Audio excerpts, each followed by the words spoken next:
Hi friends, வணக்கம் and welcome back to my channel.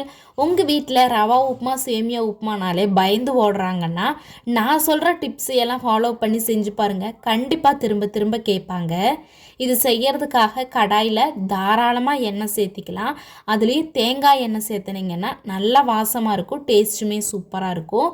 இதுக்கு கொஞ்சமாக கடுகு, பச்சைக்கடலை பருப்பு, கருவேப்பிலை சேர்த்திக்கலாம். இதெல்லாம் நல்லா பொரிஞ்சு வந்த உடனே கட் பண்ணி வச்சுருக்கிற பெரிய வெங்காயம், பச்சை மிளகாய் சேர்த்திக்கலாம்.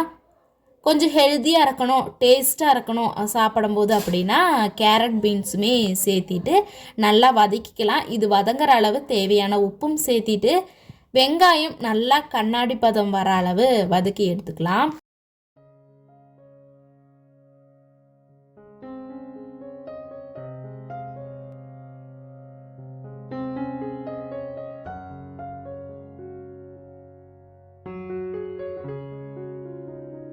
வெங்காயம் நல்லா கண்ணாடி பதம் வந்துருச்சு. இந்த ஸ்டேஜில் தண்ணி சேர்த்திக்கலாம். எப்போவுமே சேமியாவுக்கு நிறைய தண்ணி சேர்த்தக்கூடாது. பட் தண்ணி அதிகமாகிடுச்சுன்னா அதுக்குமே ஒரு டிப் சொல்கிறேன், வீடியோ ஸ்கிப் பண்ணாமல் பாருங்கள். தண்ணி சேர்த்ததுக்கப்புறமா இதில் கொஞ்சமாக மஞ்சள் தூள் சேர்த்திக்கலாம். இது ஃபுல்லி ஆப்ஷனல் தான். கொஞ்சம் கலராக இருந்ததுன்னா குழந்தைங்கள்லாம் சாப்பிடும்போது நல்லாயிருக்கும். இப்போ இந்த தண்ணி நல்லா நுரக்கட்டி வந்த உடனேயே நம்ம எடுத்து வச்சுருக்கிற சேமியாவை சேர்த்திக்கலாம். சேமியா சேர்த்ததுக்கு அப்புறமா தண்ணி மூழ்கிற அளவு இருக்கக்கூடாது. இந்த சேமியா எல்லாமே அதை உறிஞ்சி தண்ணி பத்தாத மாதிரி தான் இருக்கும். ஏன்னா சேமியாவுக்கு அதிகமாக தண்ணி தேவைப்படாது.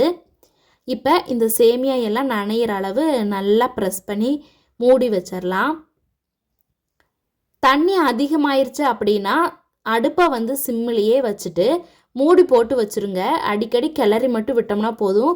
சேமியா நல்லா உதிரியாக கிடைக்கும். சில பேர் தண்ணி அதிகமாகிறதுனால சிம்மில் வைக்காமையே குக் பண்ணுவாங்க. அப்படி இருக்கும்போது தான் சேமியா குழைவாயிரும்.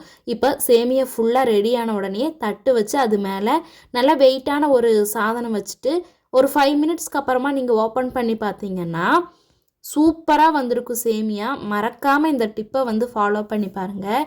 இப்போ நான் ஓப்பன் பண்ணின உடனே பார்த்தீங்கன்னா தெரியும், சேமியா தண்ணி இல்லாமல் குழைவு இல்லாமல் நல்லா உதிரியாக கிடைக்கும். இது மாதிரி இருந்தாலே எல்லாருக்குமே ரொம்ப பிடிக்கும். நீங்களும் நான் சொன்ன டிப்ஸ் எல்லாம் ஃபாலோ பண்ணி செஞ்சு பாருங்கள். கண்டிப்பாக எல்லாருமே விரும்பி சாப்பிடுவாங்க. இது மாதிரி நிறைய ரெசிபீஸ் வீடியோஸ்க்காக நம்மளோட சேனலை லைக் அண்ட் சப்ஸ்கிரைப் பண்ணி வச்சுக்கோங்க. தேங்க்ஸ் ஃபார் வாட்சிங். Bye bye.